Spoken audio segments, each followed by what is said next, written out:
Well, I think creation is perfect and everything within it is imperfect by definition, because only creation itself is perfect. Like everything together in concert working like a machinery is perfect, and every piece of the machinery is almost senseless on its own. Greetings. Welcome back to your Blue Dreamer broadcast. I'm your most humble host as always, Dr. I. Coming through with a new Blue Speak. Today, I've got on San Diego trio, Band Argument. Hello. How y'all doing? Good. Hi, good. Right on. Thank you guys for coming on. Thanks for having us. Appreciate it. Happy to be here. Right on, right on. Welcome to the Blue Dreamer broadcast. So, I always like to start at the top, how I came across you guys' music. I know for a fact it was through a flyer. I don't remember. It was months ago. But I was telling them earlier that I always go through flyers, or if I catch one band, I ask for, oh, do you guys know anybody that's out there who's willing to do an interview? But I'm pretty sure it was on a flyer. I don't know. Did you guys play Casbah recently? Or? Yeah, probably with a Snooper. Snooper one, yeah. A couple months ago. Open for Snooper. Yeah. Probably. So I'll go through Casbah, Soda Bar, or whatever, and I'll go through the flyers and just find bands, and sometimes the name will just spark and be like, okay. And then I'll listen to the music, and if I vibe with it, then I'm like, okay, I want to talk to them. I definitely want to talk to them. When I heard you guys, the first time I heard your music, I was kind of like, okay, it didn't hit me right away. And I was just like, okay, that was kind of a trip. And then when I went back, and I don't know if it was after you guys had already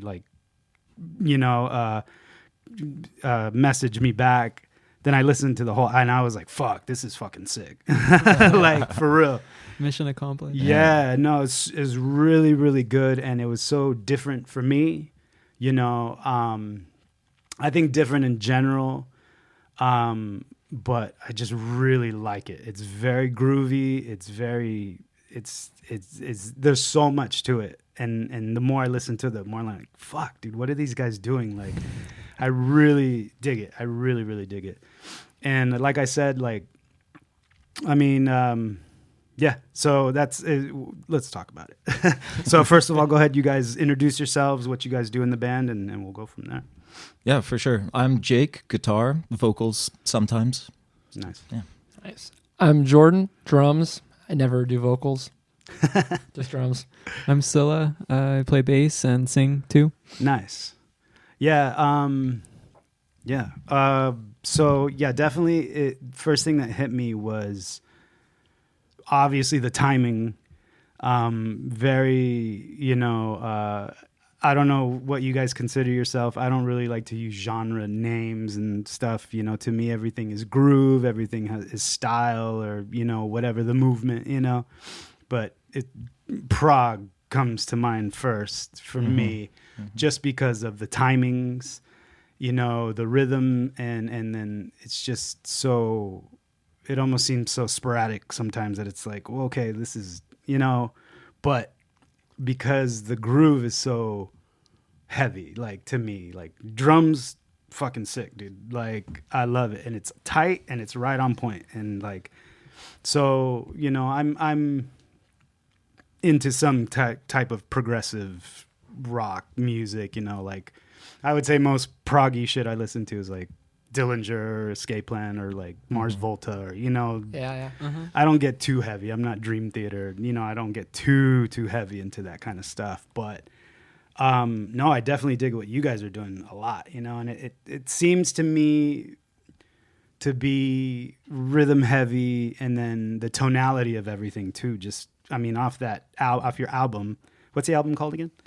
If the Accident Will. If the Accident Will. Okay, cool. Great album from top to bottom. Like, I could just put it on and listen to the whole thing, and it just like, I love it. So yeah, thanks, man. Kudos to you guys, man. You guys kick ass for sure. Thanks for vibing with Yeah, it. thank you. Yeah, no, big time. And I see you guys, through Instagram and stuff, you guys are getting attention. I don't know if it's been or not, or Well, I mean, yeah, we've been a band for a little while, and this is like our second record, I suppose. But yeah, it's kind of like the first one that I feel like has sort of escaped the local bubble a little bit. Our friend group, yeah. interesting. And that's been super fun to see that happen because it's kind of like new for a lot of us, for a project that's like solely our own thing, So Yeah. it's been very fun. I feel like in the past we had to like physically leave the city ourselves to get other people to hear it. Like we had to actually play it somewhere else. Yeah. But this is the first time that someone like that we didn't play it for somewhere else like checked it out and was like and fucked with it. Yeah. So, Yeah, it's cool. So how long have you guys been playing as band argument? Since 2018 18? and Oh, okay. end of 2018. I think so. Yeah. Yeah. So about 7 years.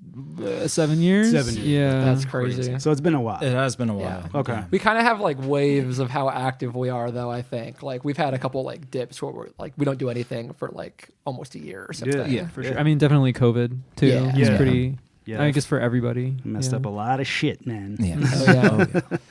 Cool. So let's get into origins. Jake, how did you get started in music? Like what age? I mean, all of you, I'm going to ask all of you, but I'll start with Jake. What age, what sparked it, what instrument, whatever, like when did you get into music? Yeah, I mean, I think I started really young. I think I had piano lessons as like I don't know, right above toddler age or something like that. Yeah. I've played a little violin or something. But then I picked up the guitar when I was in, well, I don't remember how old you are in fourth grade, but I was in fourth grade. I grabbed the guitar, learned how to play Paint It Black, and like it was 10 all or over something. for me. Okay. Yeah. And then I think like what got me kind of like making music or interested in making music was growing up in like the San Diego music scene for sure. Like 100%. I wouldn't be here without, growing up in the local scene with the Che Cafe and all of that kind of stuff. That was super inspiring to me as a teenager and stuff. So yeah. For sure. Jordan? Let's see. I mean, my parents were Deadheads, so I think that had something to do with it. Like I was definitely drawn to the drums at first. That was my first instrument. I think I started when I was like 8 or 9 years old, and then I picked up guitar and maybe when I was a teenager. But similar to Jake, like we were just going to shows at the Che Cafe. That's how we kind of all got connected initially and stuff too. But yeah, going to cool local shows. I was like an intern at 94.9. Nice. And I was kind of getting acquainted with a lot of local bands that way. Yeah. But yeah, I don't know, kind of similar. I went to School of Rock. That was another big one. Like me and Scylla both went to the San Diego branch of School of Rock and met a lot of musicians our age that way as well. Yeah. Nice. What about you, Scylla? Yeah, I similar to Jake started with piano. Like my parents they're not like they don't do music professionally or anything, but both of them played music. My mom played piano at home a lot. My dad is a bass player. And so I started with piano, but I was over it pretty quickly. Like I wasn't inspiring. And then my dad was like, try this out, and put a bass in my hands. Nice. And then I started going to School of Rock, and like similarly to them, just like meeting local bands and like, I mean, finding other bands that I liked was cool, but like the fact that the local bands were like tangibly like near kind of, and you could see them or you could even meet them, like they would come to School of Rock and stuff. So it was easy to like get the fire in your belly, and connect. Yeah. And like I don't know, they weren't like this like monolith. They were like actually real people. It was like, oh, these people are playing music, like I can do that too. Nice. Yeah, That's cool. Yeah, I'm always interested to hear where people, the first point I put is always origins, like origin stories, and it's interesting to hear from people that grew up in families of music, or people like myself. I'm self-taught basically. Like I took lessons for a couple months just to learn power chords and Nirvana songs, and then I was like, oh, I can do this. Okay, I'm good. Like, and push on, and then just do it and write my own songs. And so, but then people that are schooled musicians, or like I can't read music. I just play by feel, by ear.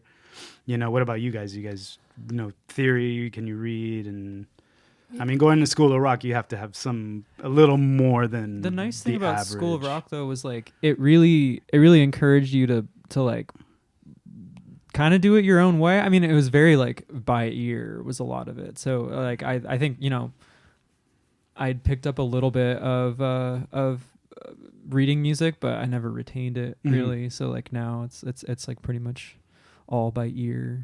Yeah, and that was like I feel like that was the School of Rock thing. It was like you learn this by ear. Yeah, like you'll be good. Yeah. Yeah, I mean, I know theory. I studied that in college a little bit. And I think it's like really great to know. It's like a really essential toolbox as a musician. But I found the most interesting stuff I've ever written is when I throw all of that stuff out of the window. Right. And then the stuff I like, or the stuff I don't really like that I've written was all stuff where I was like, I'm going to write this in this key and do this exact thing and stuff. So yeah, it's just kind of an interesting thing. It's sometimes. very interesting. Yeah. Yeah, there's like a cool Bill Evans quote. I don't know it word for word, but it's basically him talking about how like you should like absorb as much theory and tools as you can, but then when you're like actually using it, like writing or whatever, or like improvising, like you shouldn't like, reach for specific things. It should kind of just like happen, you know, which I feel like I kind of have that approach where I've like learned theory and I went to school for audio engineering and stuff. But when I'm trying to make music, I'm really trying not to like just, base it all off of like theory and like what I should do or something like that, which is like a hard thing to escape. Yeah. And I think we kind of escaped it on this last record. Yeah, so. we were definitely like caught by it for a while, maybe. Yeah. Or maybe I was, I don't know. I was a little stuck by that as well. Too. Yeah. I mean, especially with the style of what you guys are playing, it sounds complex. You know what I mean? That's why I ask these questions, because it has the vibe of prog and I even made a little note here, mathematics, like exclamation marks, because that's the shit. I start seeing numbers in my head. You know what I mean? Like beautiful mind shit, and I love that, because I always feel that I'm a more simplistic rhythm player, and I had to learn to embrace that of myself throughout my whole life playing music, and even more recently, I was telling them earlier, like I was in a band since I was 16 years old. And I only more recently stopped playing live and wanted to focus on just writing songs. And started my own little solo project, and just to write songs more intricate, and totally. Not just because I've always been in a 3-piece, so I had to play guitar and sing at the same time. So it's like I lose focus on one or the other because I'm trying to. I hear that. You know what I mean? And that's why I feel like my stuff was so simplistic, but. I've got mean rhythm, I don't need a click. Like I'm just give me a good drummer, a solid drummer, and I'll fucking be right on time. I got no problem with that, So it's like, I had to learn to embrace that and like talk myself out of the tree of like, you're worthy as well. You know what I mean? Like totally. Music is this spectrum, and everybody fits in it somewhere. We're all a shade of blue or a shade of red or whatever, and it's like, the spectrum is just massive, and everybody has a part to play in it, and that's the way I see it now, That's a cool way of seeing it. Yeah, totally. I feel like a lot of people think you can conquer it, Right. Like I talk to a lot of people who like maybe they're like a little green or just like in a different kind of scene or in it for like a different reason, and like it's almost like a thing you can conquer where it's like, oh, I'm gonna like yeah, I don't know, but I like the way that you're describing it a lot more. Yeah, and it's maybe it's just to bring me out of the clouds and be like, oh, okay, I'm important too, like give myself some reassurance that you're on the right path. But it's true, and that's why I like talking to different musicians and bands and even solo artists or whoever, because everybody comes from a different angle. Yeah. And so that's why I find the musicians that I do choose to talk to, there's something about it that I identify with.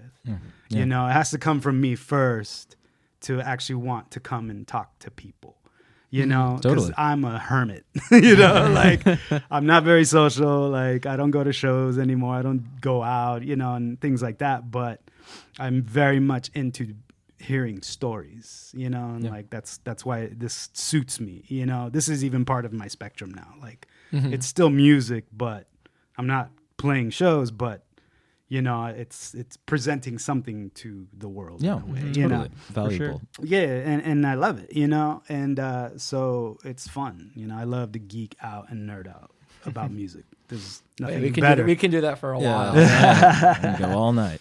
So, what kind of projects and stuff were you guys into previous to Band Argument? I mean, is this or even anything you guys have going now? You know, do you guys have multiple projects? Is this the main thing? Or, you know, I mean, like what previous to now and, you know, everything you've been involved in? Yeah. We met because with our high school bands, like me and Scylla were in a band called Big Bad Buffalo. Yeah. Okay. And Jake was in a band called Meraki. Okay. And like we would always play shows together. That's Yeah. how we initially met. Yeah. Yeah, well, I thought like Meraki was like the sickest shit I'd ever seen. Nice. So I was Yeah. like, Yeah. that guy's pretty cool. Yeah.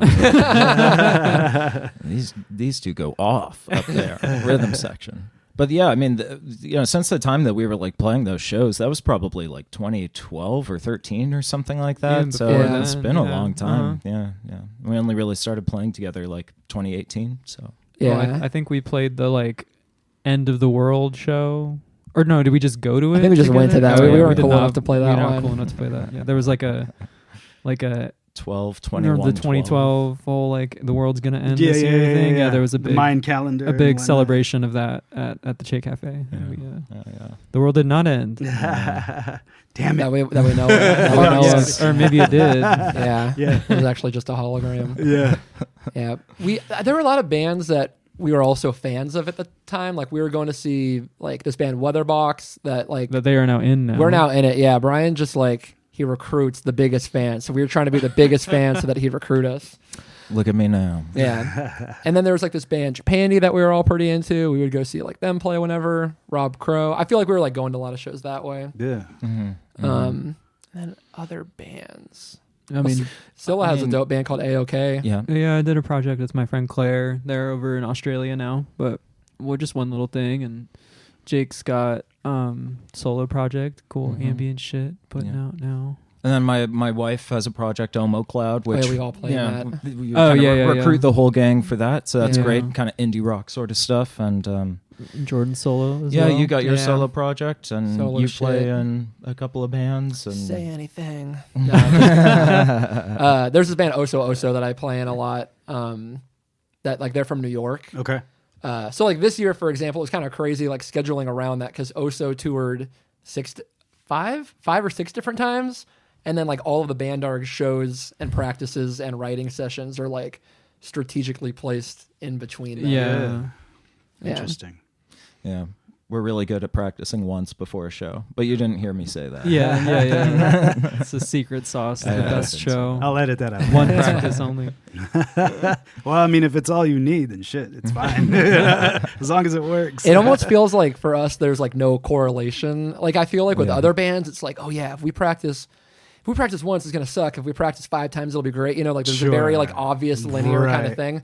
It doesn't work that way in Band Arg. There's like zero correlation. You could have like 5 practices that are like, you know, by the last one, like we're gonna fucking kill this, and then Yeah. it's like the worst show ever. Or like we'll go into a show like pretty blind and it's great. You know. Yeah, which I think is fun. There's like sort of in my perspective, like there's kind of like a chaotic element to the music a little bit. So I Yeah. feel like Manic, if our for sure. if our performance is like a little chaotic and manic, it sort of works to an extent, though. You know, you can only get away with so much. Trying to embody that more lately. I Yeah. feel like try not to shoegaze as much. Yeah, And, that's hard. Like shoegaze the verb, not the genre. Yeah. Shoegaze is huge now. It's Yeah. crazy, Yeah. man. I've interviewed some bands Yeah, from Big San Diego. shoegaze, Fourth is wave. taking over. God, it's crazy. Big shoegaze. Big shoegaze. No, but as far as the chaotic, what you're saying, I can hear it in the music, but then I love that the vocals are very chill. Yeah, So that's totally. kind of like the peace in the middle of the storm, like, you know what I mean? Yeah, like a yin yang kind Yeah, of. I feel that. You know, I totally feel it, and I get it. And it's and like I keep saying, man, the fact that it's so tight, I love it. It's, you know, that's the best part to me. I mean, every band that I love has a great drummer. I'm just gonna leave it at that. So, and everybody, I would assume a lot of people would agree with that. Mhm. You know, I'm very spoiled. yeah. Thanks, guys. thanks, man. Thanks. So style. I put Rush and Police. just elements of Rush. I'm not a huge Rush fan at all. I never claim to be anything that I'm not. But I guess it's the off timing and things, like that. I've heard Rush. Trio. Yeah. Trio vibe. Trio. They are a trio. I can't I sing didn't even like think him of though. that. No, nobody can. Not yet. Not yet. Yeah. And then the Police is the guitar tones. Yeah. Oh, cool. You know what I mean? Mm-hmm. I saw you play a jazz chorus, and a lot of chorus effect, a lot of clean, nothing really heavy, distorted. And you just give me the Andy Summers vibe, in Awesome. what you're That's playing. cool. And I was just like, oh, and Sweet. yeah. And also, I don't know if you guys are Bad Brains fans, but Yeah, cool. Eye Against Eye is kind of their most 80s sounding album, and same chorusy. I bit the chorus from Dr. No off of that album. I was like, I'm going to start using more chorus, dude. Like, it's just so shimmery and, Oh, yeah. But I definitely hear those things, those elements of like Rush and the Police. What do you guys think? I see that. There's Yeah. like a trio with chorus kind of vibe. Yeah. Oh, and then like kind of like drummers that play a lot. Yeah. Yeah, I like Stuart Copeland a lot. Neil Yeah. Peart, rest in peace. Not a huge fan, but Stuart Copeland. Yeah. No, he's great. Like who the fuck cares if I don't like him? Like Right, exactly. Like so many people do, and he was great. But Stuart Copeland is like super dope. Yeah. I really Yeah. fight Yeah, with yeah. Stuart Copeland. Yeah.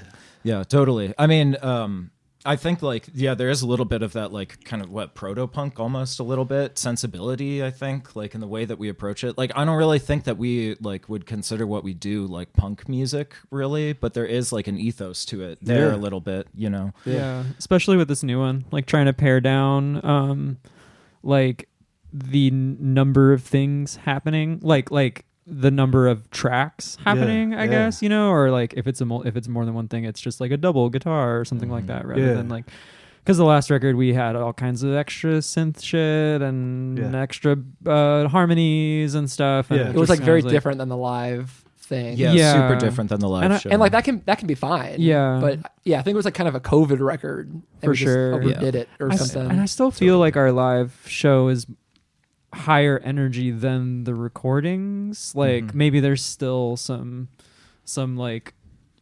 joining of that, Yeah. or having Yeah. the recording meet that. But I mean, Yeah. as far as influences and stuff, damn. I mean, we're super into the local stuff. This guy Rob Crow, and he has this Project Thingy, and I really like the singer of Stereolab or Broadcast, but none of that stuff really is I guess instrumentally what we sound like necessarily. but vocally, it's definitely kind of in your Vocally, for lane. sure. Yeah.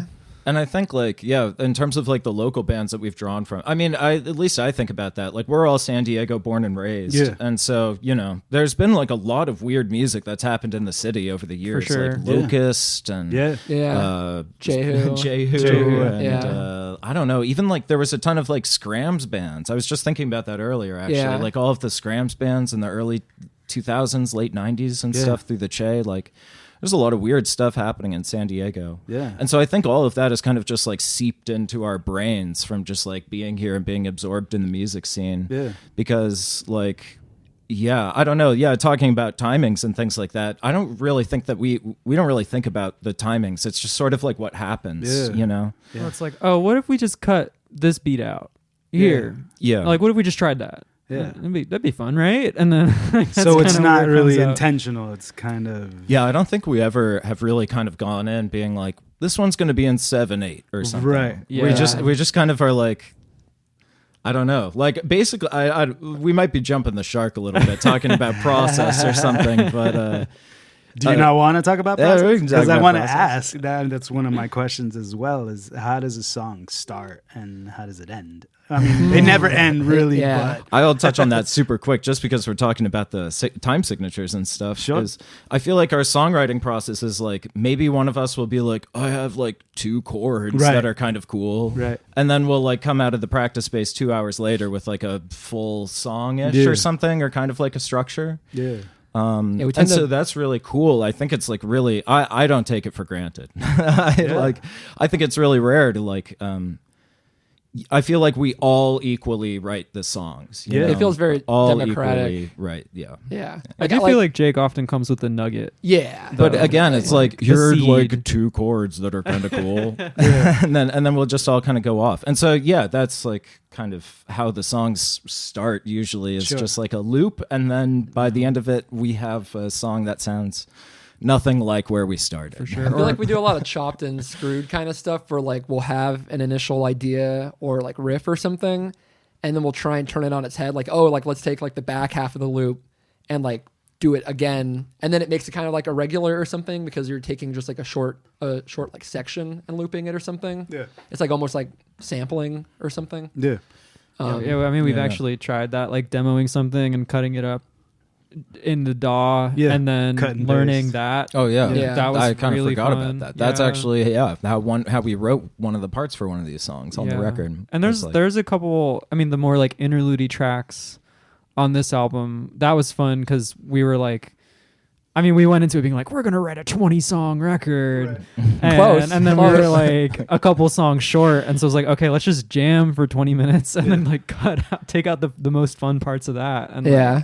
make a couple tracks out of that. Do you guys record your practice sessions? We voice memo them. Yeah. Okay. I feel like we do a lot of voice memo meditation too. Honestly, Yeah. the voice memos sound awesome. They do. Yeah, Oh, right. and they like influenced this record because our last record, it was like too, like we recorded it and produced it in a way that we kind of thought was like maybe a little too hi-fi and there's too much stuff going on. And we went into this record intentionally wanting to make it a little bit more lo-fi, and a yeah, little for bit more sure. like a voice memo. Like that was like a literal reference for Yeah. us. Like they're so compressed and blown out, Yeah. and like it just every time I play a voice memo of one of our practices in the car, like it fills the car. It's so sick. It's super Yeah. flat. It's really flat. Yeah. Like there's no like high end and there's no like subs or anything. Yeah. So when we were recording a lot of the songs, especially the interludes that Scylla was talking about, we put up a lot of like really shitty mics and EQ'd them so that they were like really kind of narrow. Yeah.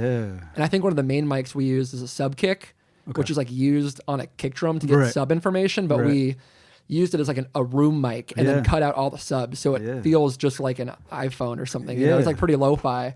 Was that the speaker that Yeah, had been like the converted? the reverse wire speaker. Uh-huh, yeah. Yeah, I mean, and I hear it, but like I said, the shine is the guitar. The chorus guitar Totally. has the shimmer on top of. It can like really lay on top of like the more I kinda wouldn't call lo-fi. it dull, but it's a dullness to the drums and everything. Totally. Yeah, it's you just know the what I mean? nature of the lo-fi way we were. Sorry, the lo-fi way we recorded everything. Yeah, I mean we recorded it pretty much all in the same room in this tiny barn. Sorry, Yeah. in La Mesa. Was So- it intentional, or were you guys just experimenting?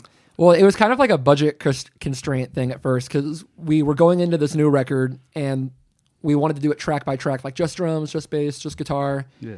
And it was like a lot of work to like make a tempo map for the drums for like there to be a click. Yeah. And it was just eating up a lot of time for all of us to do our parts individually. And it also wasn't gelling the way that we wanted it to because I feel like we were pretty confident in our live abilities, but then there was like something missing on the recording. Yeah. So we ended up recording live minus vocals just to kind of try it out and save money. And we're like, actually, this is like way fucking better than doing it the other way for this band. Yeah. So we just kind of leaned into that for the rest of the songs. So I think there are like 2 or 3 on the record that are track by there's track. two, and then the rest is all the instruments are done live. Yeah. Yeah, and nice. it was so much better. It Yeah. was so like, so fun. I mean, we had to do a bunch of takes of a couple of those, but like that was fun. Like, it But was you- just you, like, in learn a things- day, you yeah. get 6 songs done. And you like learn things about the songs more that way because like when we were doing track by track, I was playing and I was only thinking about my part and I wasn't thinking about the song as a whole. But then when we were doing the live tracking together, we could do things like, oh, like when we go into the second chorus, let's just like bring it back a little bit, like tempo wise, or like going into the bridge, like, oh, you cut out here and I'll cut out the kick and then we'll come back in on this measure. And we could do those things on the fly that when Yeah. we were doing them track by track would never just naturally come up, you know? Right. So it was like each take was like, okay, that was good. What can we do like instrumentally, like in our performance that would make it better, you know? Yeah. More impulsive Yeah. reactions. Yeah. Yeah. Well, yeah, I think like the whole vibe is. Oh, sorry. The No, whole you're good. vibe is like doing things because you're inspired to do them, not because you think you should do them. Right. Like, yeah. Yeah. I think so. Yeah. Is that the vibe of the band? Because it sounds like that to me. Or is it just I think this so, recording in general? Or are you guys... That's what we've been chasing Are for a you while. guys Yeah. developing? Are you guys, Yeah. progressing? I think this newest record, we would all say that this is like our favorite thing we've done kind of by far. And I Yeah. think we're going to keep going in this direction. Yeah. For sure. Yeah. Yeah. I don't see us like switching it up. We have like ideas on how to like switch it up in the future, but we want to kind of chase this sound for a bit, I think. Yeah. Mm-hmm. Yeah. So live, it translates well, you're saying. But there is a difference between the recording and the live. Have you guys already tried to implement anything like backing tracks or anything like, or is that just... That was kind of what we ran into with our last record a little bit. Is like we had kind of like all of these other elements, electronic elements and things like that. And we played an album release show where we played through the whole album top to bottom. And like I had my laptop on stage and a MIDI controller, Yeah. and I was switching between things and Yeah. like... and then we even played a couple of shows kind of in that era where I was bringing my laptop to shows Yeah. and things like that. And I just kind of, I was like, this sucks. Yeah. this really it's sucks. kind of an extra stress. It's you a know? huge extra thing. And like, it just kind of took me out of the moment and like the actual like emotion of like playing the actual songs. Cause I'm thinking about 10 million other things. Yeah, of course. Yeah. And yeah, us being a 3-piece, we're pretty like, mobile, or I guess, or agile, or something. Yeah, yeah, you know, we like- weren't always like we had a fourth member. We've had two different fourth members for a while. Guitar? Or... Yeah, both second guitars. guitar. Yeah. Okay. And then it was just the 3-piece kind of developed, and then it was like that just ended up being what worked. Feels Yeah. better. Yeah.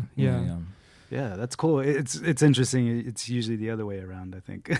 Like three, gaining. 3 pieces want a little relief, and so Yeah. let's get a backup guitarist or something, or For a keyboard sure, player yeah. or something. But I think it's kind of fun, to keep it to the 3-piece because There's so much space. there's so much Yeah. space, Yeah. and like I think that our music, like I said earlier, like it's kind of chaotic in some ways, Yeah. and so organized chaos. I would say. organized Yeah, chaos. yeah. And I think just having 3 members, or at least maybe just one guitar, and no other kind of melodic elements except for the vocals, like allows people to really kind of latch onto what's happening. Yeah. Because before, I know when we had 4 members, like I think one of the notes we would get at live shows sometimes was like, it's a little hard to kind of get everything. It's Yeah, a like, lot what of the fuck is information. happening? Yeah, what's Yeah. happening right now. Yeah. Because it's just a lot of information, like Yeah. being presented to you. And it's so. like a lot of like different voices with 4 people, and then also with us being kind of like proggy or mathy, it's like hard for people to like Understand. decipher it, you know? Yeah. Which I think on this record, another thing we've been trying to do is be like proggy or mathy in like a minimalist sense. Yeah. Because there's like a bunch of kind of I feel it. earlier math rock bands that had like a minimalist feel to them, like Battles or something, Yeah. where it's like really complicated, but it's like very easy to decipher because of the way they're presenting it. Like there's not too much going on Right. at any given time, you know? The groove goes on long enough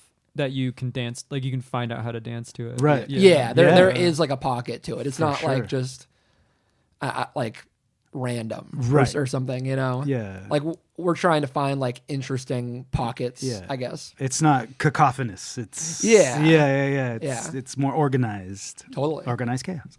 Yeah. It took time though for us to get there. Yeah. I used to play with like a MIDI pickup on my guitar Okay. and everything. For synth style. Yeah, I was just mainly kind of using it as like a bit of a double for my guitar. Okay. I think it was just like a square wave and a Okay. vocal synth thing or something. It was Pretty kind of cool. Kind of It weird. was sick. It was fun. Yeah. It did like there was like the slight latency with Yeah. it, and like made Yeah. it hard to feel tight sometimes. Right. Yeah. Right. Yeah, and I would like run into issues with it sometimes. And so, us kind of approaching this record being like, okay, we're going to go like a slightly more minimal, or like us doing minimalism. Yeah. No, I totally hear it. And I Like can shed feel it, some man. baggage. Yeah, so shed some of that extra I used to baggage. sing with a harmonizer and like Oh, wow. That was just an extra Feedback machine. Yeah. It would try to. I mean, because Jordan's a very loud drummer. Yeah. And like, I I can mean, I tell. think any drummer back there, like it was trying to harmonize with the ride, which was fun and interesting, but not like, Yeah. Not intended. Doesn't Yeah. translate well. Yeah, we don't endorse the voice live TC Helicon units. We don't sign off on Wait, them. Hang on. I still fuck with Craig, the guy Craig, if you're out Craig is there, sick. you filmed all the Voice Live like tutorials, and I felt this parasocial relationship with Craig from TC Helicon. Like, Okay, now I feel bad that I this connection. dissed Craig. Yeah, I want that TC Helicon sponsorship. we would get sponsored and then never use it. I did sell mine. Yeah. Yeah. Oh yeah, that's right. We had two. We did. We had yeah. two Yeah. for a little bit. Yeah, it's too much. It's crazy. Yeah. Not worth it. I think if you're like more like 68 or something or, that or, band or like something like James Acoustic Blake, or- where oh, yeah. you're like, there's not as much happening behind you. Yeah. You know, like what you're doing is going into your ears and going out to the audience. You know, and like there's just like way less like on stage sound to get picked up by something like that. Like Yeah. I don't know, the technology's just not there. Well, if we had like Yeah. E drums and like a guitar sim, we'd be fine. Yeah, Right? yeah. Sim. Then it would just Yeah. harmonize with the sound of you hitting the E drum. True. Yeah, we got the TC Helicon like harmonizer unit. We bought it off this band called Palm, and we were obsessed with Palm. And we're like, oh, this is like the secret. This is gonna be so cool. Right. And then like after using it, we're like, okay, we can see why they sold it.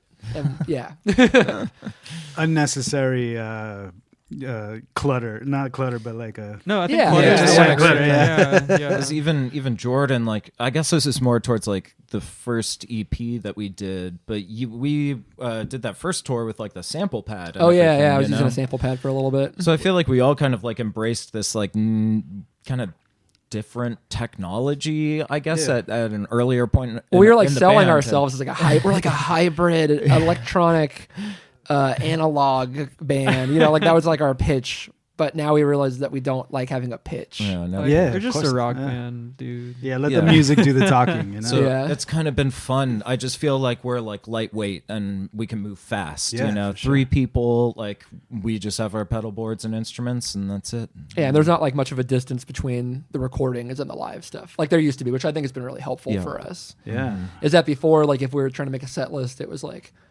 okay, well we can do these 4 for sure. Like this one, like how are we going to do that without the sample Yeah. pad? That one needs Right, like right. the keyboards. But now with all like we could do our entire new album live, which is cool because that hasn't always been the case. Yeah. That's good. Yeah. That sounds like progress to me. you know? Yeah. We're learning. We're learning. Progress rock. Yeah. Yeah. Oh, Progress. that's what they meant by progress. Regressive progress. Yeah. Regressive rock. No, that's cool. And like I said, man, I'm telling you, I love it. It's great. You know, and it's, I can't name any other bands that I would really listen to that sound like that. You guys sent me the influences and I heard that stuff. I was like, oh shit, okay. Now I totally see where it's coming from. Cool. You know? Yeah, yeah. But let's talk about your guys' gear. What do you guys, I mean, you've already Oh, touched on some stuff. Yeah, well, you brought up the guitar earlier too. Yeah, Yeah. I'm running a jazz chorus right now. Yeah. I guess my rig is like this Hagstrom 3, which is like some guitar. I think it was made in Sweden in 1967 or something like that. Yeah. It just like plays unlike any guitar I've ever played before. It has Yeah. this crazy thin neck. And then And you get compliments on it all the time. yeah, that's pretty cool. Nice guitar. It's a nice guitar. Whammy. And then and so that is like a single coil guitar, but they're like really tight wound single coils, so Yeah. they're just like super hot. That's running into like a jazz chorus, a JC77. Nice. And yeah, I mean, like the chorus thing, I guess, is like us being a 3-piece.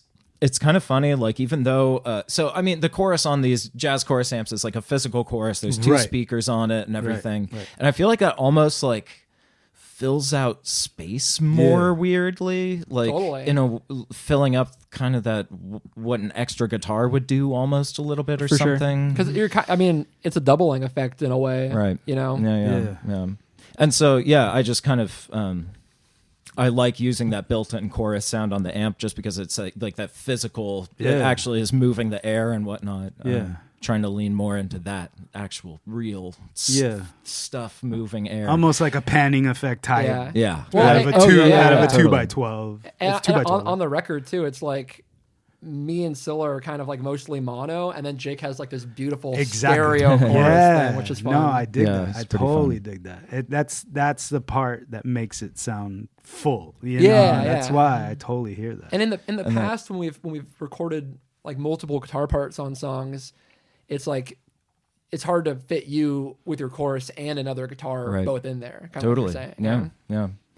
And like one of the other key elements, especially on this record, is like I'm giving away all the sauce right now. Hey, it's your show, man. I'm just the host. Like the Digitech whammy pedal on like a harmony mode. Like that's my desert island pedal. It's so fun. You can just play chords, impossible chords or whatever all day long. So that was kind of another strategy I was considering, us being a 3-piece on this record. Yeah. Is like this harmonizer pedal just like makes all of these chords kind of like bloom in these crazy ways. Yeah. And so so filling in the space. Yeah, sonically. Yeah. For sure. Whatever that delay pedal you have is sick too. The one that you can actually like swell. Yeah, like you can get the feedback to increase. What is it called again? The DoD Rubberneck. That thing is sick. Sponsor me. Sponsor. Yeah, that pedal is fucking dope.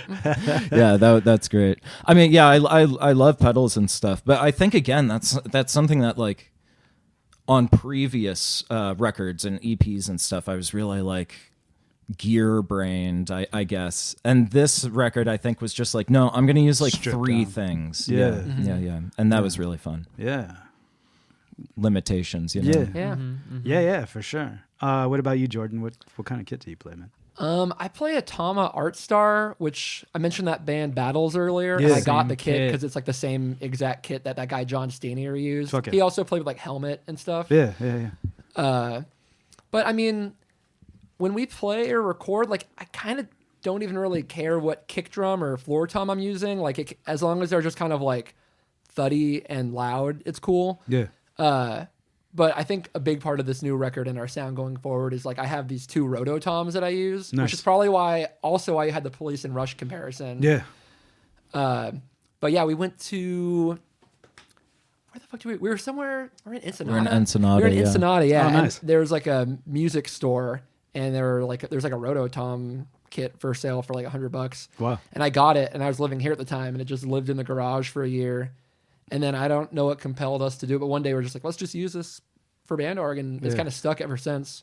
Those are a pretty big part of it. And then the most recent addition is like this tiny little side snare that I have that's like maybe 5 inches big. It's like really small. It's like a toy jazz kit. It's or a something? Toys R Us kit. Yeah. For real? Yeah, we were. That's from Jeremy, right? Yeah, me and Scylla were playing in our friend Jeremy's band, and he was having me play drums on like a toy drum kit. And then as payment for like playing a couple shows, he let me have the side snare because I was obsessed with it. Shout out Jeremy Field. Shout out Jeremy. Legend. Yeah. So But- is it just super- for super like good a record. snap, like a pop, or Yeah, I kind of crackle, like. snap, crackle, pop? Yes, yeah, all three. We do a lot of kind of drum and bass sections on the new album. Yeah. So you want that tight? Yeah, it's Yeah. like good for articulating kind of just like fast shit. Yeah. And it's cool. It can also sound like a crazy like locust snare drum or something, you know, like because I don't put any dampening on it, and it just like is a Pops. really high. It's almost like a timbale or something, you Yeah. know. But yeah, having both snare options has been really fun. That's cool. Yeah. Silly. What you fucking with? I mean, they've heard me die on this hill a million times. I play a short scale bass, and I will never play a full scale bass ever again. No need. Yeah. No need. I mean, I used Short to play scales for life. Yeah, I used to play a Rickenbacker that, Oh, I, God. that I saved like all of high school for. Yeah, breaking my wrist to play it. Yeah. And it just wasn't worth it. It just wasn't versatile. Yeah. And then I sold it, and I got this Univox High Flyer bass that just got some P90s in it. It's like really thumpy. It's flat wound strings. I feel like I'm always kind of getting away from like a more like trebly, like P bassy sound. Yeah. But I still like playing with a pick. So like I like this bass because I can kind of mute with my hand a little bit and keep it really thumpy. Thumpy, but some articulation. Yeah. And I really like the way a bass sounds when I pick a note and it decays really fast and it's just like boom, like that. Yeah. Oh, it gives me goosebumps. I love it so much. And then I play that just through some pedals. I feel like it's always revolving. I feel like a lot of the pedals on my pedal board are just there because they're goofy, not because they're super useful. Yeah. But fuzz pedal and then like a like a pitch shifter Yeah. pedal. Yeah. That's really fun. I feel like that one's great for like really noisy parts because it can't handle like multiple notes at once. Yeah, and so just exactly. And then there's a delay pedal that I use sometimes. Yeah, Nice. octave pedal sometimes too. But I want to use that more though because bass parts sound really sick if you play them like above the 12th fret and then have the lower octave on, and you just get like that doubling effect. But and then I play through this like random solid state amp that I kind of happened upon. I used to play through a Music Man tube amp that I really, really liked, but it never quite had enough power. And then it blew out at a show. Oh, awesome. Jordan and I were opening for a band argument with another band. Okay. Crasher, right? I think. Oh, our friend Dave. Yeah, I know Dave. Dave. Mead. Yeah, super cool guy. He works on my guitars. Oh, sick. Nice. Yeah. Love I'm Dave. trying to interview the Wild Wild Wet. Oh, hell yeah. That's sweet. Yeah. Cool. Sick. Yeah, I hope that happens. Yeah. Yeah, me too. Dave, if you're listening. Dave. He's the shy guy though. So. But yeah, Dave. So he like, so that amp blew out, and then we had been practicing at his place at his practice spot every now and then, and this Crossroads amp had been sitting there. It's like, it's an amp with like green like hot rod upholstery on it. It's like the craziest like flashiest looking thing. Oh, yeah. And he was like, like, if you trade me this bass that I know you have, like I'll give you this amp. Yeah. And so I traded him this other bass that I had, and I got a new amp, and now I don't have to deal with tubes anymore. Yeah. So like great. That amp is so sick. Yeah, That's like the coolest bass it's been amp. such a good workhorse. And then I mean like our practice space got flooded. Yeah, saw that. years ago. Yeah, and so I lost the lower cab because it got totally molded out. But That sucks, man. I ended up finding a super sweet guy on Reverb who like hooked me up with a 210. Dope. So now I've Oh, yeah. got the full setup, and it's green. Dave's a mad genius, man. That guy's Absolutely, crazy. yeah. All right, so before we get into the music, I always, for some reason, just make some random note, and I just want to hear what you guys think. For some reason, it's something off the top. I just made note: smart versus dumb music. What does that mean to you guys? I don't know why. I was just like, maybe it's the timing of stuff, and I don't know. Well, we make dumb music. Yeah. Let's get that out of the way. Yeah, All right, cool. yeah. Sick. I feel like dumb music is better. It is. Okay. I like bad art. Okay. I think Well, that's what I take from that. I feel like there's art that's bad, or there's bad art that's good. There's bad art that's bad. There's good art that's bad, and there's good art that's good. And I agree. Yeah. I like bad art that's good. Yes. And I like good art that's good too. Yeah. I don't really like good art that's bad, and I think bad art that's bad is fine. Respect. You can't have one without the other. though. Yeah, You need yeah. a healthy balance in your life, Yeah. I think. But I it's think- really essential. I think I out agree. of all of those, I prefer bad art that's good. Like I think Yeah. that's my favorite. Yeah. Yeah. Yeah. Yeah. I think I like that too. But dumb versus smart. Yeah. That's a whole other Hang on. Yeah. Now We got on a spectrum. tangent there. I'm trying to think of Well, I think like in my head, I'm like smart is like, then that equals like snooty Okay. or Sure. something, Snobbish. You know? And like if Yeah. you're dumb, then you're like then A it's from jock. the heart. Well, like and yeah, like a jock is that's That's what I passion, thought. right? You That's know, what I that's thought. pure passion. Sure. Like, well, maybe like anything rock band adjacent is like dumb, and then like anything like new age or like neoclassical Right. is like smart. Because like I try Right. to listen to that music, and sometimes I'm like, oh, I get this, and I feel pretty smart that I like Yeah. get this, and I'm enjoying it. And then sometimes I'm like, this is actually like above me, or maybe it's just dumb. Yeah. I don't know. Yeah, It's yeah. either like I'm not smart enough for it, or it's a horseshoe dumb. for sure. It is a horseshoe. Well, I really love when like smart music or what's usually considered smart music being presented in a dumb music context, you know, Sure. of people taking kind of these like traditional styles of doing things. One band I've really been loving is this band Leia. Okay. And it's essentially like a two-piece Yeah. microtonal harp, violin, and like very operatic style of Yeah, singing. And I think they just play like bar venues and things like that. And I guess to me, that's kind of like, it's taking this kind of like highbrow snootiness of this Yeah. like operistic style Yeah. or something, And making it punk rock. and making it punk, yeah, or something like that. Yeah, I think that's like the most interesting, or even the opposite way around. For sure. What's like the? I what's can't like really the think of any opposite? examples. Yeah. A full orchestra and fucking playing Green Day or something. I don't know. Oh, sure, Oh sure. yeah. No, that's That's good.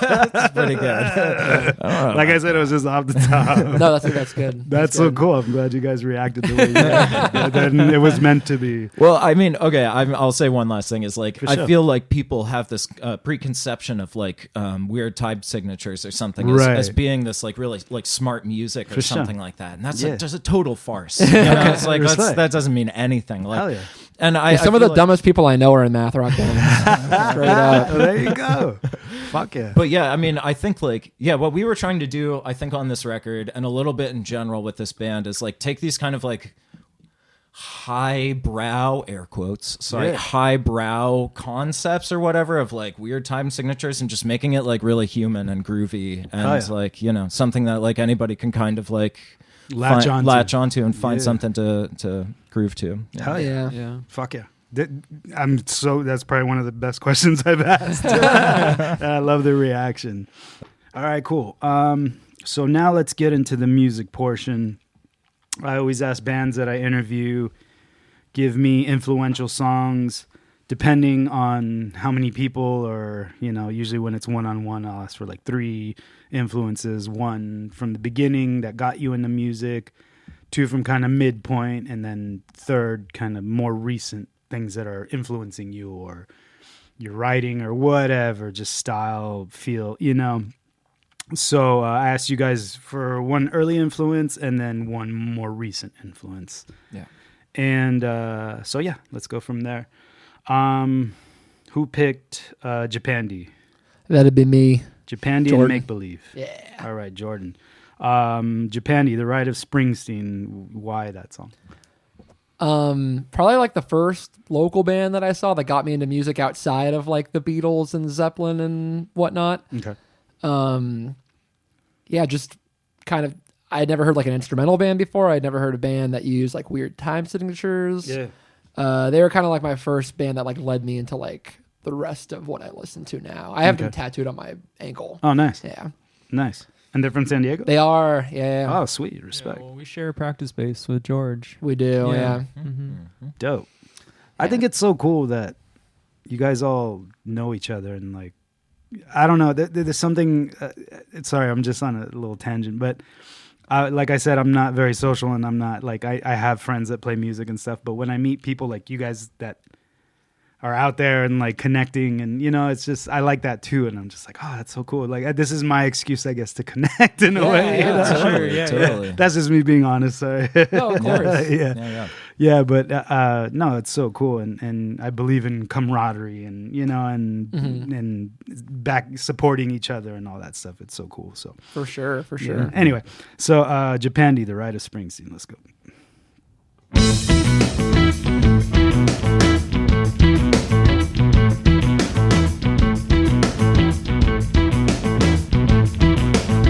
Howard the Duck. That's funny.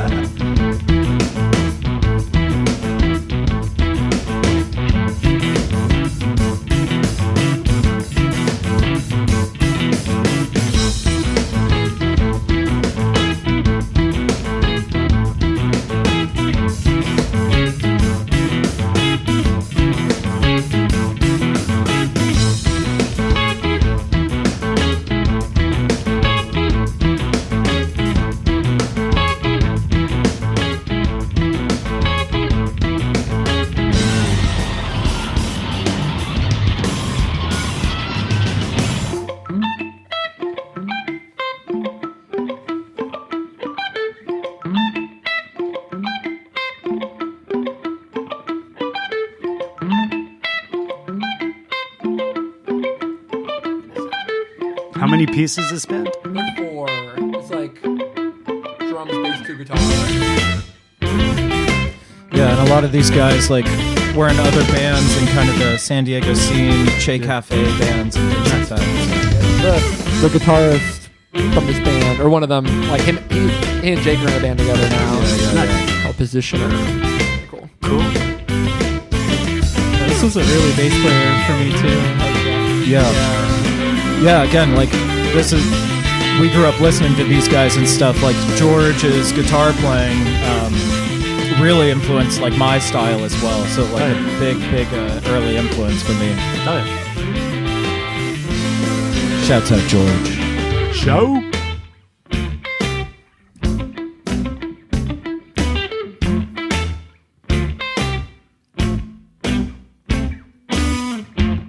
So crazy.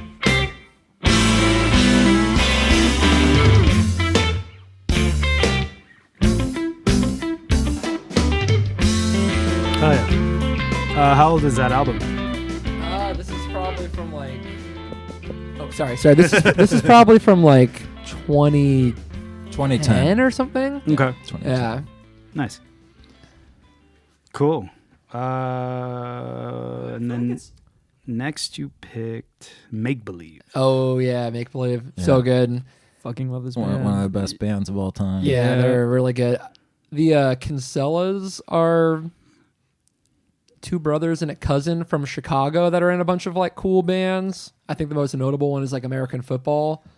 I've And then heard of it's like that. also Captain Captain Jazz, Joan of Arc, Owls, but low key Make Believe is like the best band out of that batch. I think in all of our By a country mile. in all of our opinion. And the yeah. weirdest for sure. Yeah, their drummer is sick. He plays drums like with one. He always has two sticks. He kind of like trades off which stick he's using, but he plays keyboards at the same time that he nice. plays drums. Nice. And he's like always switching off like which hand is like doing keys and which one's drumming and vice versa. He's ambidextrous. Yeah, it's really crazy shit. And then their guitarist Sam Zurich Sam.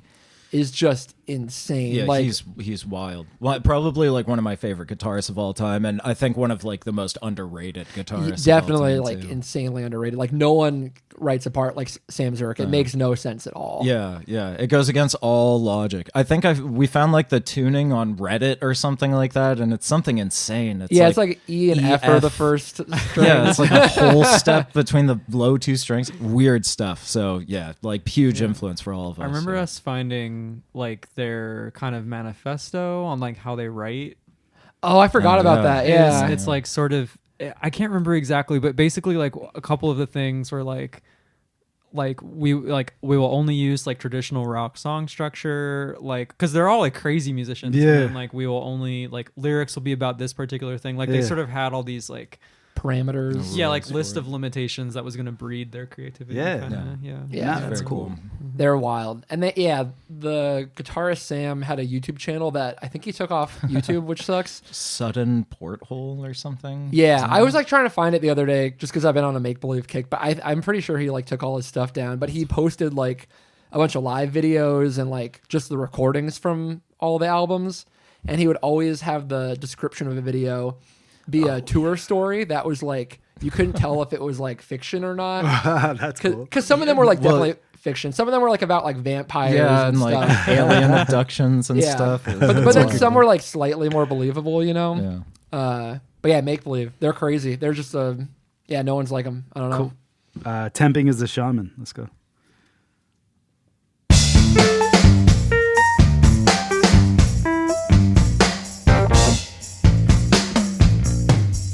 And then the tambourine's like on the left foot. That's too. like all this drummer right now. That's all the drummer. And the Aside bass. from the bass. Yeah. Oh, goody could have been kid Insane. if no one had ever told you that you were any good.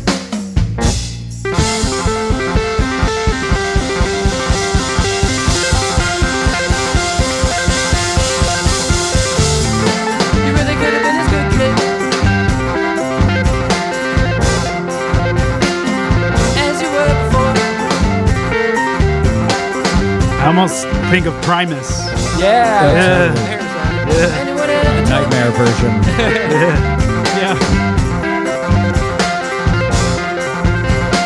that you were any good?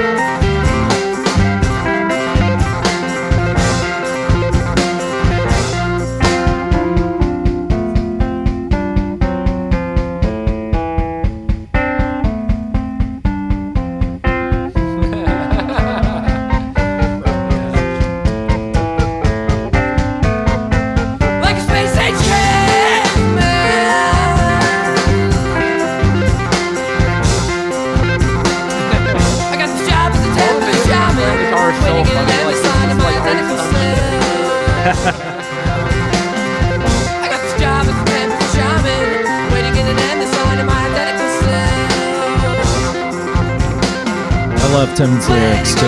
Yeah.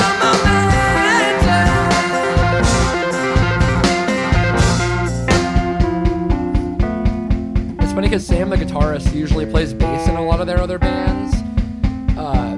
But it's like he's like a sick guitarist. Give that man like, two more strings. I know. 2 more strings. Like an ancient astronaut.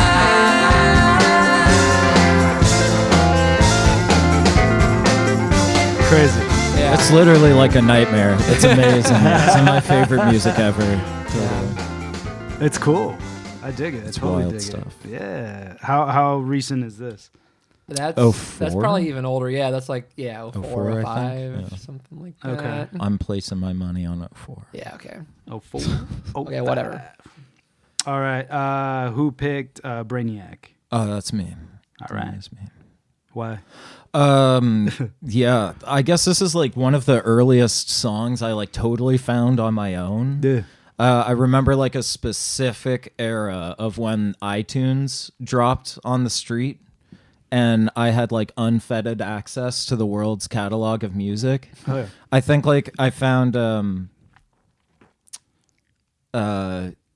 Venetian Snares. That was another one I nice. was thinking about picking. Okay. And then Brainiac. When I think I was running around on the schoolyard in like 5th grade listening to this Brainiac. What iTunes like Yeah, right. library were you For on? Where it's real. like I don't- Venetian I don't- snares and Brainiac. Like my iTunes was like Counting Crows and like Exactly. the I Am Sam soundtrack. I don't know. I think I was being conditioned. Like the CIA was. Yeah. Anyways, they might be Yeah. listening. Oh, they're always listening. What are you talking about? Might be.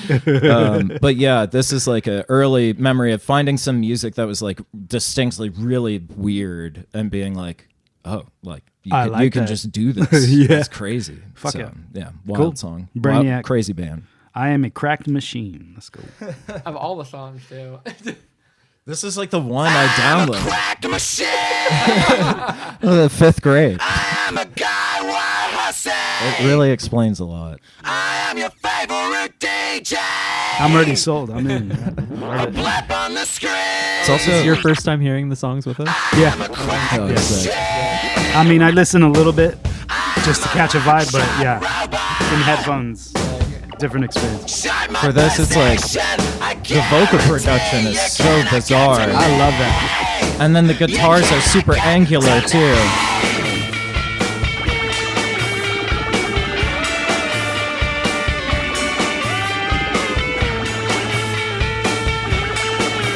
Whatever that guitar in the left ear Who is. knows?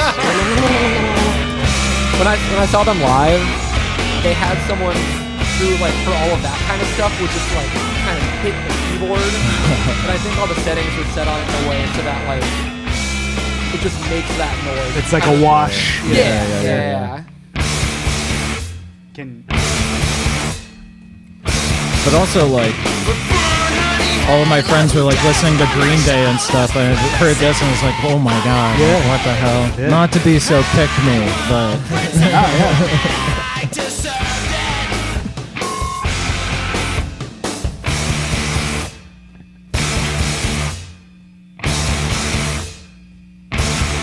Bitched up static, found cinematic tragedy.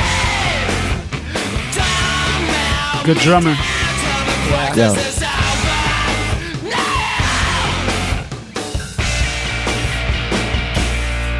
I'm a crack machine. I'm a gun pussy. I'm a favorite DJ. I'm black on the screen.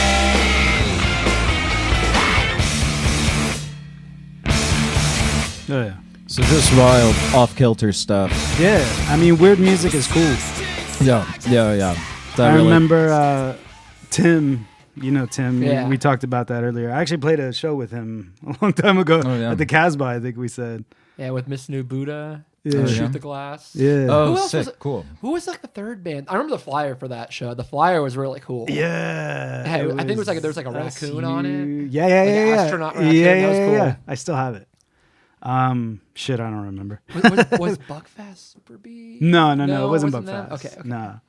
I bet I could find the flyer right now. Yeah. Yeah. Yeah, no, it's so funny, like hearing weird music, like for the first time you say that. And I'll never forget Tim. He came across a Merzbow CD one time. Oh shit. I forget the album, but it was all pink, and it was just noise. And like I heard it, I was like, "What the fuck is this?" Like, and I was like, "Fuck, that sounds like hell." And then I would show it. I was like, "Oh, can I have it?" He's like, "Yeah, fuck, I don't listen to that shit." I was like, "Ooh," and I kept it. And then I would show people. I was like, "Hold on, I gotta turn off the lights first." And I would just play it loud. People were like, "What the fuck, dude?" Like, I was like, "It's cool, right?" You know, like, I love that shit. yeah, you know, I'm so into just different. I like different, you know what I mean? Like, even for me, I just like to be different, you know, and I don't know if everybody feels that way, but when I hear shit like that, like the vocals right away, the effect, I'm like, I like that. You know what I mean? Yeah, it's fun. I mean, I feel like now more than ever, we need more weird stuff out there for sure. Yeah, why not? You know, and there's people doing it, you know, and a lot of the bands that I find, like, along with the interviews that I do, I you know, put mixes. So every interview has an accompanying playlist mix, you know, of different genres. And I'm just finding so much music out there. And, you know, even I use Apple Music and the algorithm will help me. And I'm like, it's a tool. It's all, you know, people talk about AI and shit. And like, I'm like, as long as you use it as a tool, then it's going to help you. You know what I mean? Like, some people are like, oh no, all staunch and like, oh no, I would never use it. And I'm like, okay, that's fine if you don't want to, but it can help. I mean, unless you don't need help, that's fine too. I don't know. It's a classic human thing of like, we have this technology that we could be using to cure cancer, but instead we're, I don't know. making bombs. Making bombs or like videos of animals talking and stuff. Oh, those are great too. Which is, hey, there's a time and place, you know. Yeah, for sure. Anyway, but yeah, Merzbow is one of those things that was just like, fuck. Yeah. But I kind of get it. You know, it's like, is it for everybody? No, but I kind of get it. Yeah. It's for me. Is it smart or dumb? Yeah, exactly. There you Oh. go. Okay, so the next one you picked was E+E. Oh, yeah, I threw you a curveball. It's not on streaming services. Yeah, no, I had to find it on YouTube, but I found it. Jake, I think you really like this song. I love this song. What love is this this? If you can explain it to me. song. Dumb it down yeah. for me. Oh, Just yeah. kidding. So it's like this experimental artist they just recently had a hit record, Los Más Sueltos. I'm gonna butcher the That's name. the one. I know who you're talking Sorry. about. Butcher the name. It's such a long name. The- Fuck, what Los is it? Tutkana. I'm so sorry, everybody. I can hear listening. Drew saying it in my head. Yeah, Drew is screaming in my ear right Yeah. now. A Mexican band? Yeah, I Los believe so. Tucanes? No, no, I okay, can't remember. Long Yeah. name. sure. Anyways, Anyway. so sorry, No, everybody. it's good. Yeah. So yeah, experimental artist. What's crazy to me is that I could talk a lot about this song, honestly. Sure. But this track came out in 2010, which to me is like, it's way ahead of its time. And it's got me thinking a lot about like context for music as well. I feel like that's like a super face level read of what the song is about. But like, I think so. The track is essentially like it's sampling this the game song, which is you know, some guy who's like a rapper from That's the what 2000s. turned up instead of this song. So that's Yeah, why not it came surprised. up. Interesting. Which is like kind of like an era of this like tough guy sort of Right, machismo Sure. rap a little bit. Sure. But it's like this is like kind of a tender song for the game. You know, he's really like singing his heart out. Yeah. But in this context, like I just feel like it's just interesting how like you can view things in different contexts and it reveals like something really true and beautiful that you wouldn't have been able to like see in the other context. And so this was like a crazy example to me because I just heard this song the first time and I feel like it's essentially like a remix, but you could like laugh at it at face value, I think, which like there is definitely like an aspect of humor to it. And I think that plays into like the bigger picture. Yeah. But But there's an underlying pulse through it. Yeah, of like it just. I think this rendition or however they've treated it is, just like revealing something like truly beautiful. And Nah, you're good. Yeah, respect. yeah. So the song rocks. Huh? Well, let's hear it. Girl, I'm in love with you, baby. Such a banger. I like the crickets.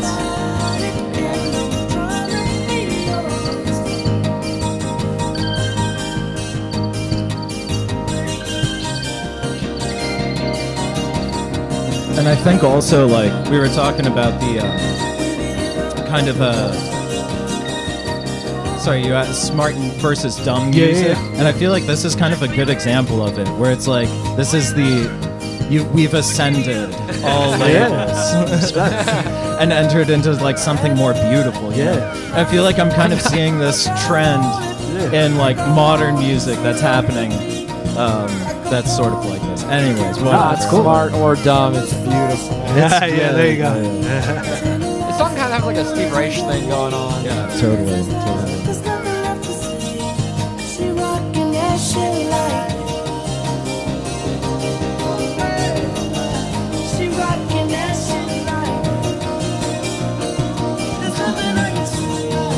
She rockin' that shit like. It's like a mix of like highbrow and lowbrow in a way too that I think is like amazing.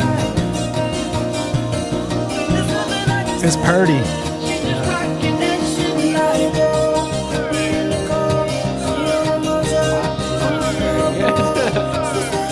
What are the elements of this song? I mean, it really just kind of sounds like it's like a sampled bass and like sampled acoustic guitars or something like that.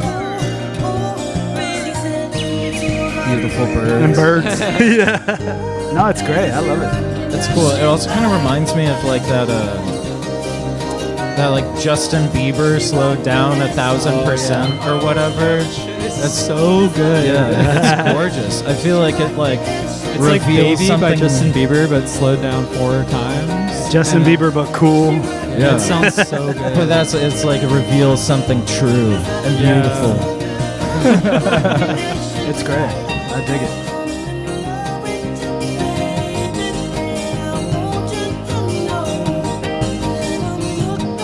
What is that? Is this the same guy as like? What is it? it's killing me. Kandori? Isn't it yeah. Tutukin Kandori? I'll pull it up. Chuchikamani Kondori. And the album that came out this year was Los Tutanka. Oh my god. Horrible, dude. God. Anyways, very, very cool, very weird music. And yeah, that was like 2010 and it kind of blew my mind. I was No, like, it's that super seems cool. like super early for this kind of stuff. I totally dig it. All right, next we've got Deerhoof. That was me. Yeah.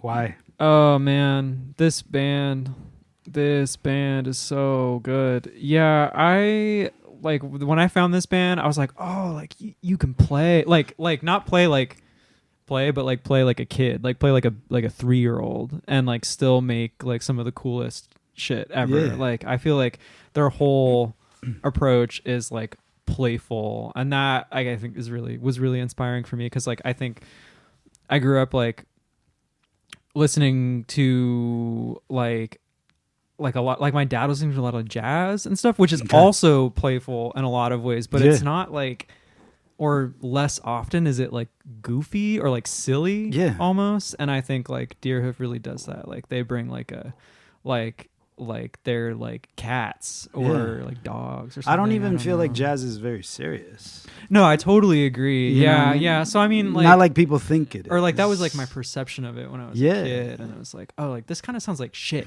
but in like a cool, like, fun, like interesting way. And then like as I started, because like back then I was like deep diving into bands and getting on their Wikipedia pages and learning and like finding out that they're interesting and cool as people, and like I really like vibe with like their politics and their like approach to like art and like living as a human in the world and everything. So it's like, okay, this is like these are like people I want to idolize. Pay or attention to. whatever. Yeah. Cool. Definitely like a model of how to be a band, especially like a modern band. I feel like. Yeah. They're like the ultimate DIY band. Well, and they've been like the same band for like over 20 years now. It's like, they're Yeah, cool. when I saw the track, I was like, I know I've seen that name somewhere in my dig. Yeah. They've been digging around. Somewhere. They've been I around. know I've heard Yeah. something. I was like, I Yeah. know I've heard that fucking name somewhere. Maybe like around like, for some reason, I think of, what are they called? Hiatus Coyote, like, I don't know if you're familiar with I feel like maybe they've probably played a show together. At one Yeah, point or there's something. some, for some reason, those two just seem to kind of have been intertwined in my brain, because once I saw it, I was like, I think I've heard something from them. Anyway, so the song is called Jagged Fruit. Let's go. Nice pick.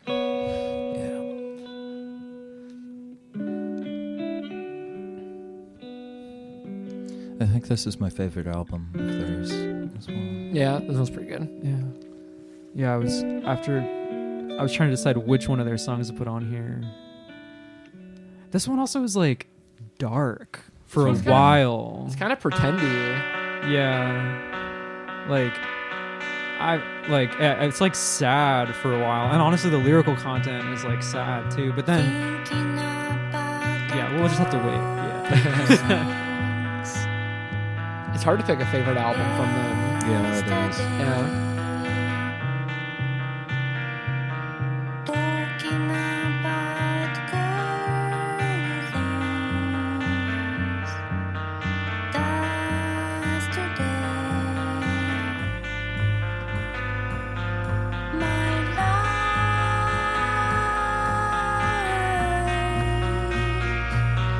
life won't stop.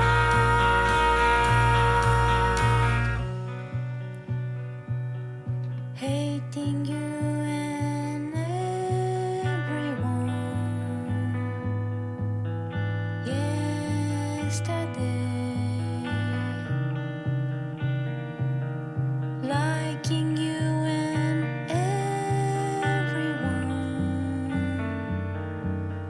That's today. Where are they from? I think they're originally from San Francisco, but now they're all over the country and they just meet to write. And then put out.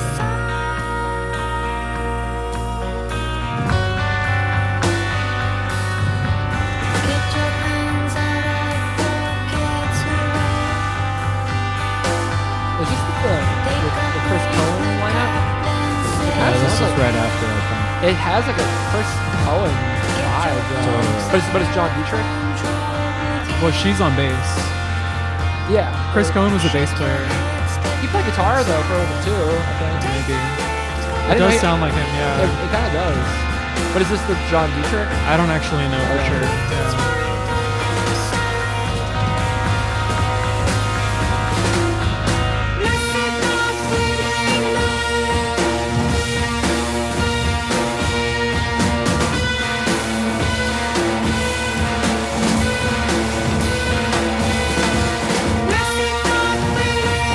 Definitely some bittersweet Oh yeah. vibes. And then it just pulls out right here into this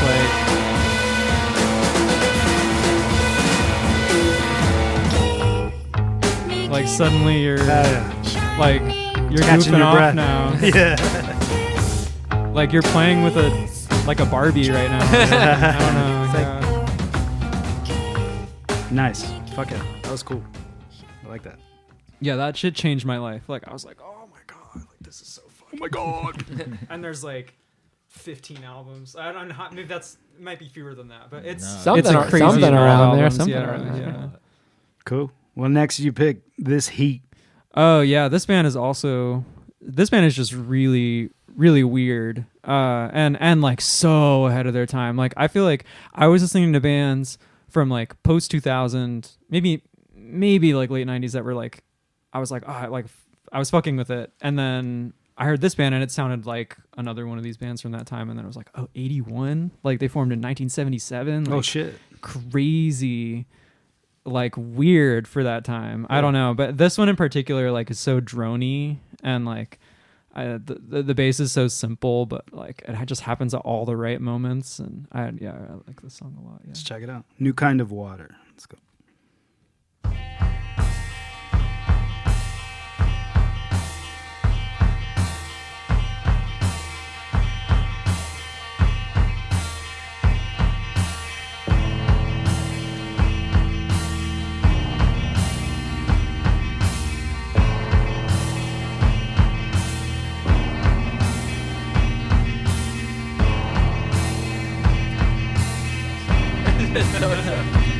like a lumbering giant. Yeah, it's like marching music. Yeah. Getting ready for something.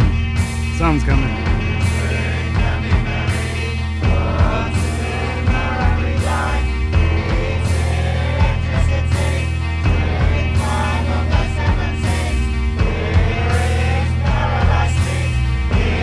We picked some weird ones. No, that's great. You know, that's the point. The weirder, the better.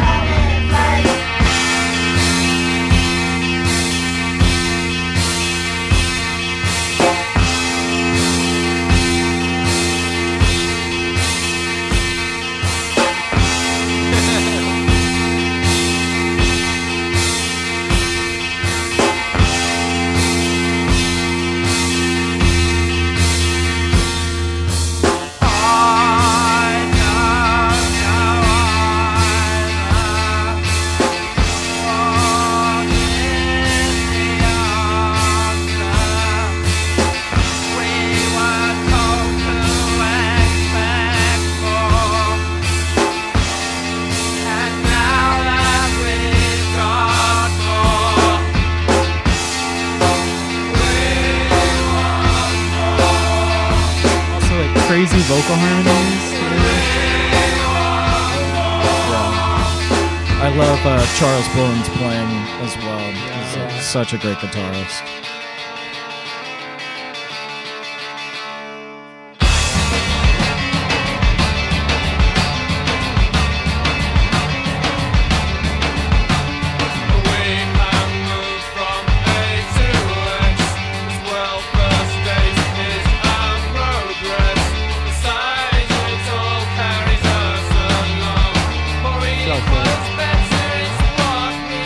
Yeah, and the bass part, it's almost a bass solo. Yeah, totally.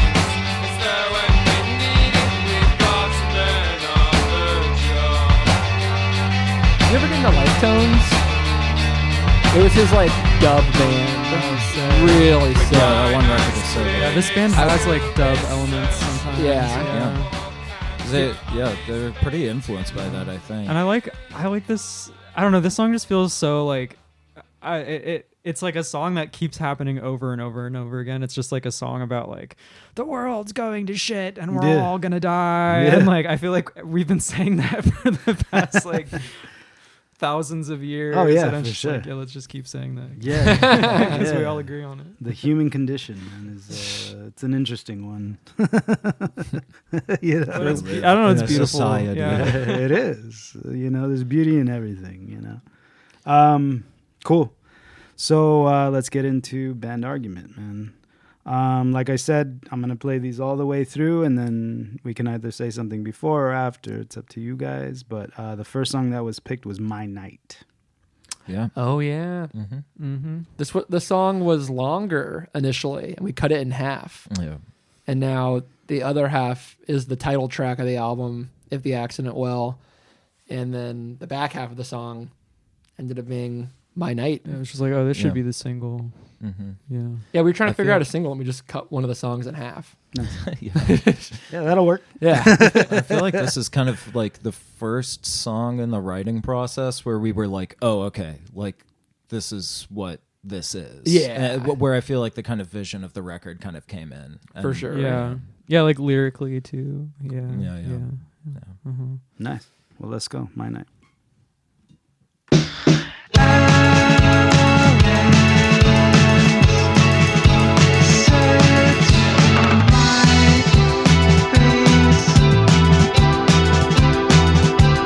Life's too short to start. Live at no pace.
Cool. That was dope. Were you using the toy snare in that one? I was. Okay, yeah, cool. like I caught in, it. in the middle. Yeah. little snap, snap. I heard that. I was like, oh Crackle shit. pop. Yeah, it almost sounds like not synth, but like It would kind. I hear you saying like a white noise like kind a of synthy thing. type. Yeah, a little for pop, sure. little snap in there. Mm-hmm. Fuck yeah.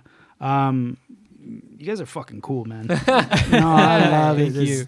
There's so many elements in there, and like you said, you guys are making it more simplistic, yet it's still got the textures to it, and it's like I totally appreciate that. Even the way the vocals kind of drop, and then it's quiet, and then like, oh, dude, that's so cool. Anything else you want to say about that song? Anybody? I don't know. Math rock, drum and bass. There you go. Yeah. A lot of snare in there, man. A lot of snares. I think it's worth also maybe noting on that song and most of the songs that Scylla recorded the vocals just sitting on the floor in my living room. She was Yeah. just there with holding like a little SM7. Nice. Yeah, Yeah. Cool. It worked well. Nice. that's why it's so quiet. No, it's Yeah. She just has to be quiet in my living room. Yeah. I told her she was being too loud. The neighbors go. Cool. Next, we got Big Truck. Anything you want to say about that? This one was one of those that we talked about where we like jammed for, I mean, it was like 30, 40 minutes or something like that. And then we kind of just picked through it and found like elements that we liked the most. And this one was cool. And then it looped in a really fun way. We still have to learn how to play this. Yeah, we've never done this one live just because this is a one that we just jammed. There was no like idea going into it. It was just like an improv. Like if we found the whole file, the whole like 30-minute file, I'm sure the beginning and end don't even sound anything close like this, you know? But Yeah. It was really fun. These sessions were like some of my favorite recording sessions I've ever done. Same, yeah. It was just very fun, just all being in a room and jamming, and then just kind of making choices really on the fly. Putting up like that's weird, on the record. Like yeah. that's Sick. Putting up Very weird mics, going into pedal, like just weird. Like we were just seeing what happened. Configurations. Yeah, it was like Yeah, just yeah. like experimenting. Yeah. You know, Fuck yeah. Cool. Big Truck. Let's go.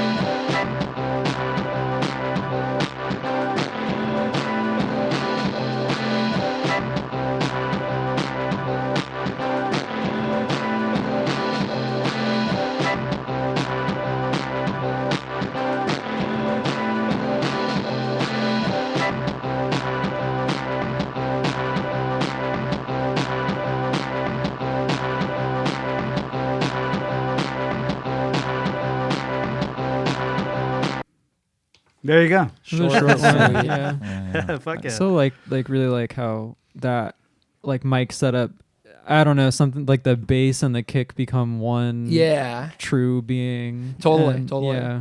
Those yeah. recordings It are reveals interesting. something true and beautiful. Yeah. Yeah. There we go. Yeah, those mics.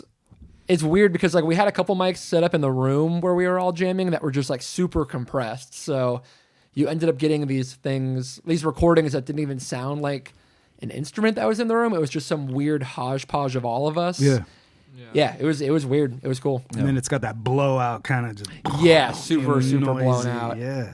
It was weird. There were like a couple, I forget which mics were even where, but there were a couple mics where it was like all guitar, but then anytime the kick came in, it almost like sidechained Yeah. and it was like super blown out. Like, It was like totally by accident. yeah. How long did it take you guys to record the whole album? I mean, all together, probably like in 2 years. But Oh, shit, but like okay. I don't even recording? think. oh, it the was- recording process. Yeah, just the recording process. Like 6 months. Yeah, Yeah. but it was like kind of basically like 3 sessions that we did. Okay. They were just all sort of spread out. Yeah, yeah. It was kind of interesting. I feel like we sort of approached like the writing and recording in like different chunks, you know, Yeah. where we kind of had like the first chunk going into it, and then we were like, okay, like we have a couple of ideas and stuff for this next batch or whatever, and Yeah. kind of operated like that. And It was always batches. Yeah. So writing as you go as well, or were they already preconceived Yeah, kind of. ideas that you There chopped? was some overlap. Yeah, there's definitely some overlap. Like, and I think that was what was really fun about this record is like the record kind of like informed the rest of the record. If Respect. that makes sense. Yeah, in because a when we way. started recording and realized that we were going to do it live, the way that we mentioned earlier and stuff, and then we were going to do tracks like this. Then when we went back to our practice space, it was like, okay, let's write something that kind of works in that realm. Yeah. You know? Yeah, totally. How many songs deep were you guys when you started to hear the tone of the album? Three or four. Yeah, I 'Cause don't even know. I think the My Night, If the Accident Will track, like you were saying, Scylla, was like the first one, or maybe you were saying. Yeah, well, I that feel one, like, it started, I don't know, there was some early mix version of it where we're like, oh, this sounds kind of cool. We're like flattened a little bit. Like, Yeah. this, this is how everything should sound. Yeah, definitely. Yeah. I think the first 2 or 3 tracks that we recorded, we were still stoked on and we still like now, but I do think there's like 3 songs on the record that don't fit the rest. But I'm not going to say which ones they are because I want people to come to their own to you. conclusions. I'll figure it out later, Yeah. and then I'll be like, I'm gonna message you guys and be like, what are these? No, fuck. All right. Were these? No, fuck.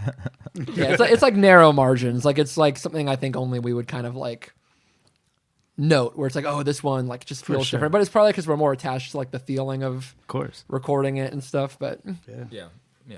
Nice. Cool. So the last choice was Counting Fishes, which is actually my favorite song on the album. Oh, hell yeah. sweet. Yeah, This is respect. Jake's song. yeah, Jake sings Yeah, on this I'm one. singing on this one. Dope. Yeah. This is one of 2 that I'm singing on. Yeah.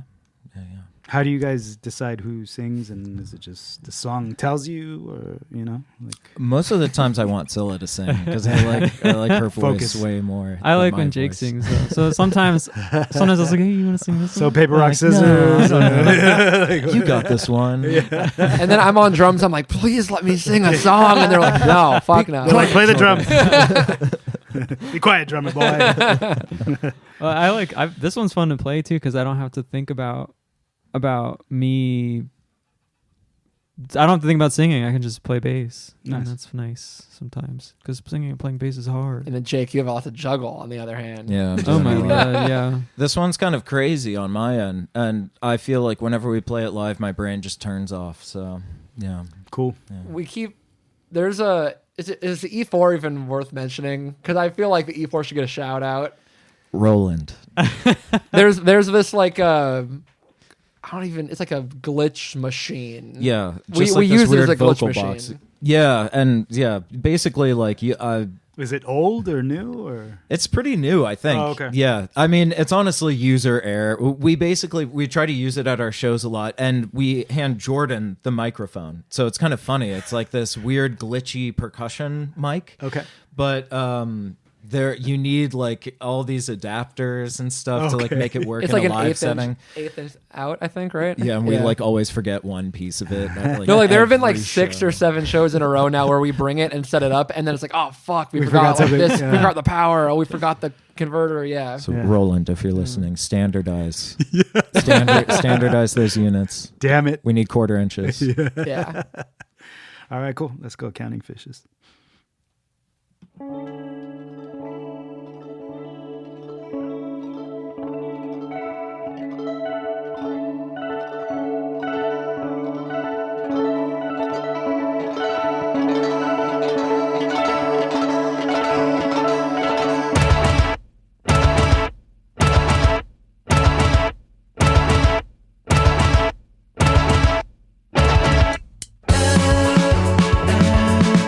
Fall into the ocean.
Jesus. I almost cried.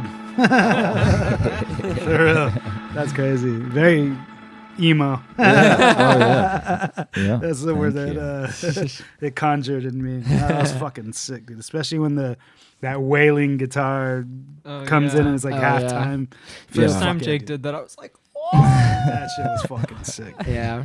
my guy. Yeah. Oh yeah. That's dope. That was definitely a song where I feel like we kept adding parts Look, I got to it. goosebumps. Oh, that's so nice. It's called a frisson. There's a word for that. Frisson? Yeah, it's like a sudden feeling of excitement in response to like a stimulus, usually art or like music. That's and cool. it usually manifests yeah. as goosebumps. Vibe. Yeah. That's cool. Yeah. What were you gonna say, Jordan? Sorry, we cut you off. Oh no, you're good. You're good. I was just gonna say this is like one of those songs where like it was done like there's that little like ba-da-da thing that we do in the beginning and then like kind of in the middle of the song, and for the longest time that was just the ending of it. Yeah. And then we just like made a bunch of noise. Yeah. And then Jake started doing that, and then it Yeah. just kept like we kept adding parts at the end. Yeah. Yeah, yeah. actually, at one point in time, it was like 10 minutes, but we had to cut that. Yeah. to 7 minutes. We had to cut that one. That was great. Yeah, just fun, little emotional yeah. climax That of was, the like, album.